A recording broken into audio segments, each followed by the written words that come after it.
Bienvenue sur Top Invest, la chaîne des tops d'investissement. Ici, on parle essentiellement d'entreprises de qualité. Est-ce que PayPal représente une opportunité d'investissement au prix actuel? La première chose qu'on regarde ici, c'est la stabilité ou la croissance des revenus. Est-ce que c'est le cas ici? On a effectivement une croissance des revenus ici. Donc, on peut remarquer que sur les 5 dernières années, on a une croissance de 18,53%. Sur les 3 dernières années, on a une croissance de 17,98%. Donc, j'aime l'information qu'on voit ici. C'est un checkmark. C'est clairement une entreprise de croissance. Deuxièmement, on va regarder les marges. C'est bien d'avoir des revenus croissants, mais également, est-ce qu'on a des marges qui sont stables ou croissante également? Je remarque ici que la marge est plutôt décroissante en prenant en base 2012, mais on va remarquer également que de 2012 à 2015, on a des marges stables.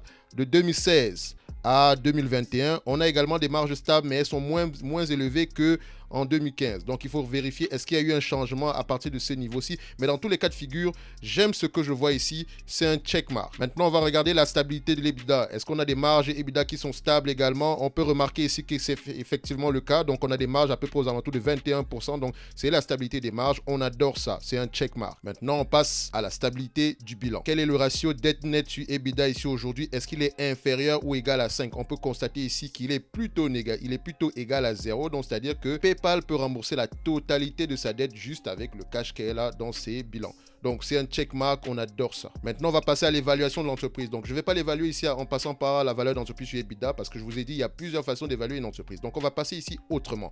La première chose à prendre en considération ici, c'est la marge nette. Donc, la marge nette ici est de 16%, la marge nette moyenne. Donc, également, si vous comparez avec la marge du free cash flow, c'est la même chose. Moi, je préfère utiliser le free cash flow, mais ici, pour garder les choses simples, on va utiliser le bénéfice net. Donc, c'est 16%. Le revenu actuel est de 25 milliards 400, d'accord? Donc, si vous prenez 16% de 25 milliards 400 et que vous enlevez la dette, ça revient à... Et vous divisez par le nombre d'actions. Ici, vous multipliez par un PER de 20. Donc, j'ai pris 3 hypothèses pour le PER. Donc, j'ai pris l'hypothèse le minimum, c'est 20. L'hypothèse du milieu, c'est 22. Donc, l'hypothèse de base. Et l'hypothèse optimiste ici, c'est 25. On a 3 PER différents. Donc, quand je prends ici le 16% de 25 milliards, ici, multiplié, j'enlève la dette, je divise par le nombre d'actions. Ça revient à dire qu'en date d'aujourd'hui, à 20 fois les PER, le prix actuel est surévalué. Donc, le prix actuel ici, c'est 115 dollars l'action, donc 115 dollars l'action. Donc au prix actuel, l'entreprise serait surévaluée d'à peu près 38%. D'accord? La deuxième, si on prend un PER de 22, c'est 82 dollars l'action. Si on prend un PER de 25, c'est 92 dollars l'action. Donc tout ça prouve qu'en date d'aujourd'hui, sans croissance, l'entreprise est surévaluée. Mais maintenant, vu qu'on achète pour le futur, on doit prendre en considération la croissance future de l'entreprise. On a vérifié tout à l'heure que l'entreprise avait une croissance à peu près de 18% sur les 5 dernières années. On va prendre deux niveaux de croissance. On va prendre une croissance à 10% sur les 5 prochaines années et une croissance à 15% sur les 5 prochaines années. Quelles sont les hypothèses que ça va nous donner? Si on prend une croissance de 10% sur les 5 prochaines années, ça revient à multiplier le prix actuel par 1,6, donc à marge, dette et PER constant. D'accord? Ça revient à multiplier le prix par 1,6. Au lieu de 75 dollars, donc en prenant en considération un 10% de croissance, avec 20 fois les PER ici, on aura un prix aux alentours de 120 euros. Donc, si on prend maintenant la même chose avec un PER de 22 maintenant, on aura un prix à 131 euros. Si on fait la même chose avec un PER de 25, on aura un prix à 147 euros. Donc, si on inclut une croissance de 10% sur les 5 prochaines années au minimum, en prenant en considération des PER différents, donc la valeur se situe entre 120 dollars et 147 dollars. Moi, je pencherais plus pour le 147 dollars.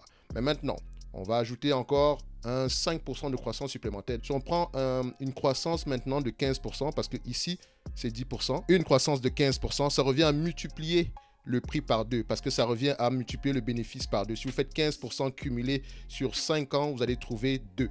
Donc, si vous faites 2 maintenant multiplié par 4064 divisé par le nombre d'actions ici, ça va vous revenir à multiplier le prix actuel ici par 2. Donc, si on multiplie 75 par 2, ça va nous donner 150. 150.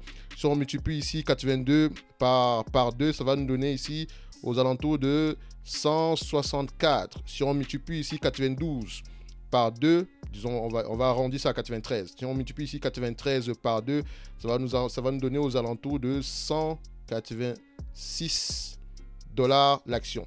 Donc, à 15% de croissance, voilà une entreprise dont la valeur se situe entre 150 dollars et 186 dollars.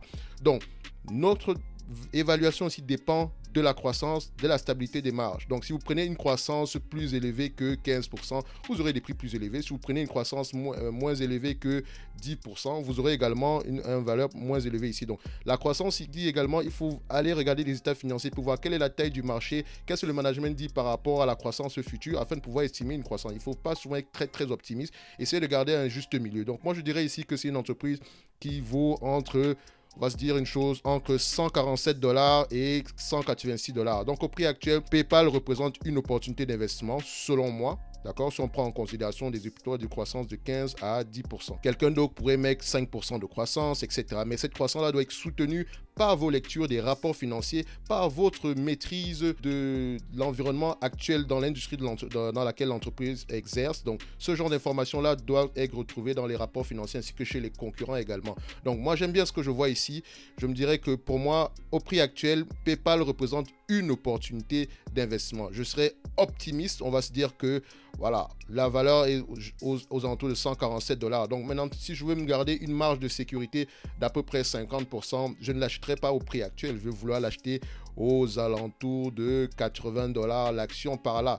Mais ça, c'est mon prix, d'accord? Quelqu'un d'autre pourrait déjà l'acheter en date d'aujourd'hui, d'accord? Ça représente quand même une variation ici à peu près de 27%. Donc, c'est toujours un bon prix actuellement, mais prenez en considération que ça inclut déjà une croissance supplémentaire. Si vous pensez que la croissance va être plus élevée que ça, peut-être que vous allez payer 186 $ et auquel cas, ça inclut déjà une croissance implicite, donc ça vous donne encore une marge plus élevée. Donc ça dépend vraiment de vous, mais moi personnellement, c'est une entreprise qui m'intéresse. Je vais approfondir mes recherches sur cette compagnie-ci, ne juste pas me limiter aux chiffres parce qu'il faut donner vie à ces chiffres-là. Il faut essayer de justifier cette variation, cette croissance de 15% ainsi que celle de 10%. Donc c'est ce que j'avais à dire sur PayPal ici aujourd'hui. PayPal est une entreprise intéressante au prix actuel, donc ça vaut la peine de commencer à bâtir nos connaissances sur la compagnie afin de pouvoir avoir des convictions concernant la croissance future ainsi que la stabilité des marges. Donc c'est ce que j'avais à dire aujourd'hui par rapport à PayPal. On se donne rendez-vous à la prochaine vidéo. Merci.